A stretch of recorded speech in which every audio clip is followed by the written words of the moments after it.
Merhaba arkadaşlar, Mehmet Efe'nin Oyuncak Dünyası kanalında yeniden sizlerleyiz. Bu arada arkadaşlar sesim biraz garip geliyor olabilir çünkü hastayım.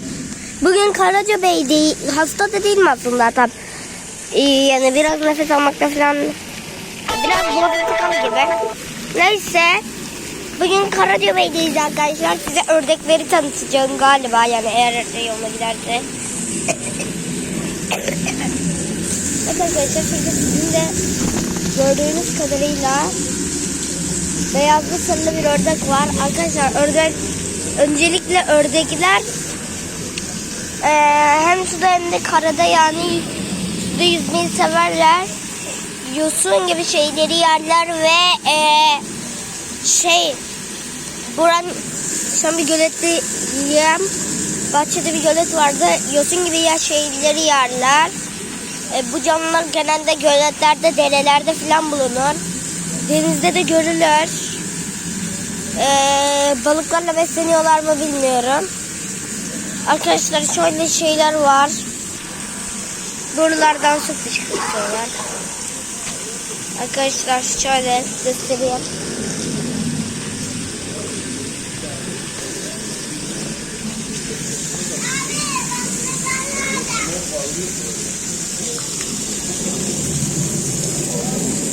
Arkadaşlar bakın, burada daha fazla ördek var. Mesela şurada gördüğünüz şu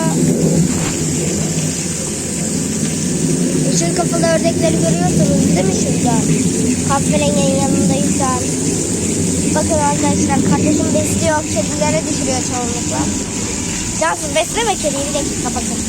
Şurada yeşil kafalı ördekler var. Arkadaşlar bakın, şurada bir sürü ördek var. Şimdi size bunları tanıtabildiğim kadarıyla tutmaya çalışacağım. Şunun adını bilmiyorum ama galiba kahverengi ördek. Şu yeşil başlı ördek arkadaşlar. Ondan sonra şunun adını bilmiyorum. Benekli böyle beyazlı kahverengi bir ördek. Arkadaşlar burada bir tane daha arkadaşımız var. Kamera bak bakayım. Kamera bak. Aferin sana. Evet arkadaşlar, şurada ördekler var. Şöyle göstereyim. Evet siz de ördeksiniz biliyorum. Ne biçim saldırıyorlar. Şöyle bir sürü oluşturmuşlar kendince şöyle minik sürüler.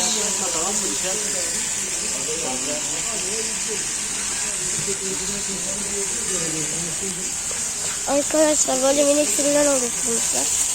Bir de arka tarafta martılar yüzüyorlar. Arkasında bir de yine ördekler yüzüyor. Yani beyaz renkli bir ördek. Onun dışında gösteriyorum. Size de hemen şöyle gösteriyorum. Arkadaşlar bu biraz uzun bir video olabilir. Çünkü daha tanıtımını yapacağım. Bir canlı daha var bu videoda. Senin tanıtımını yapmıyorum, özür dilerim. Evet arkadaşlar, tanıtımı yapılan canlı şuralarda bir yerlerdeydi, bir dakika yapacağım. Aha orada. Gösteriyorum size. İçmiyordum ama ne? İçmiyordum ya. Zaten içmiyor ama. Yani yürümüyorum, değil mi daha ne oluyor? Onları anlatıyorum arkadaşlar. Bakın burada neler var. Sizinle bundan sonra böyle hayvan videoları çekebilirim. Biraz koyu oldu ekran görüntüsü ama şöyle hava aydınlık nasıl çekmesini bekliyorsam. Arkadaşlar şurada şuraya doğru gitmekte çekiyorum hayvan.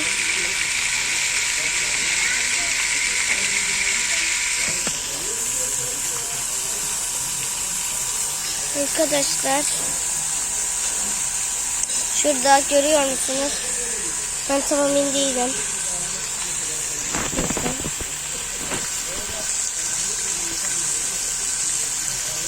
Arkadaşlar şurada görünüyor galiba, göründüğü kadar.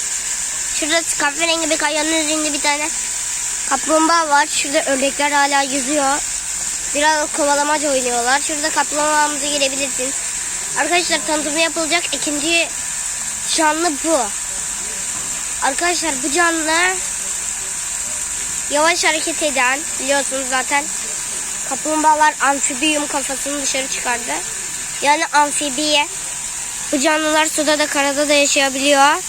Kemiklerin yırtıcılardan korunmak için kalıpçı plakaları var ve kimisi etçil, kimisi otçul olmak üzere iki grupları var. Şöyle göstereyim. Bu arada ben yaklaştırıyorum arkadaşlar görüntüyü. Normalde uzak baya. Etçil olanlar balık yiyor. Balık gibi şeyler yiyorlar arkadaşlar. Balık gibi. Sonra otçul olanlar deniz yosunu yiyorsun. Yaprak marul yiyorlar. Şimdi şurada bir şey daha var. Arkadaşlar su tavuğu. Tavuklarla alakalı bildiklerimi söyleyeyim. Şurada görebilir misiniz? Arkadaşlar şurada görebiliyor musunuz bilmiyorum. Bize doğru geliyor. Turuncu gagalı minik bir su tavuğu var. Su tavukları arkadaşlar otobur canlılar diye biliyorum ben. Siyah turuncu gagalı bu canlılar otobur arkadaşlar. Suyun üzerinde yüzüyor ve nilüfer gibi şeylerle besleniyor diye biliyorum. Yoksa balık mı yiyor? Neyse arkadaşlar bilenler yorumlara yazsın. Şu an neredeyse ilk defa su tavuğu görüyorum arkadaşlar galiba. Çok güzel bir canlıymış. Evimize kadar geldim, al şeklinde çekeyim. Evet arkadaşlar şimdi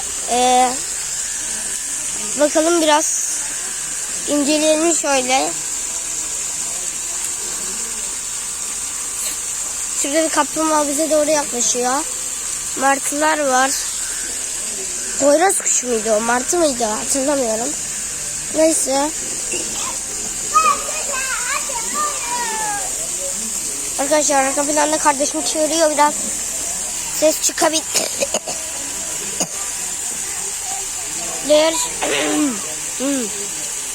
Neyse arkadaşlar böyle kuşlar var. Gördüğünüz kadarıyla bir de tavuğu göstereyim. Bize doğru geliyor, bir dakika. Bakın şurada. Arada gagasını suya doldurup çıkarıyor. Ucu da sarıymış gagadan. Şimdi fark ediyorum. Baya uzaklarda. Şu gördüğünüz suyu yakındaki markamın biraz daha üzerinde zaten siz görebiliyorsunuzdur. Evet, bakmıyorlar Cansu'la. Niye bakmıyorlar sana Cansu?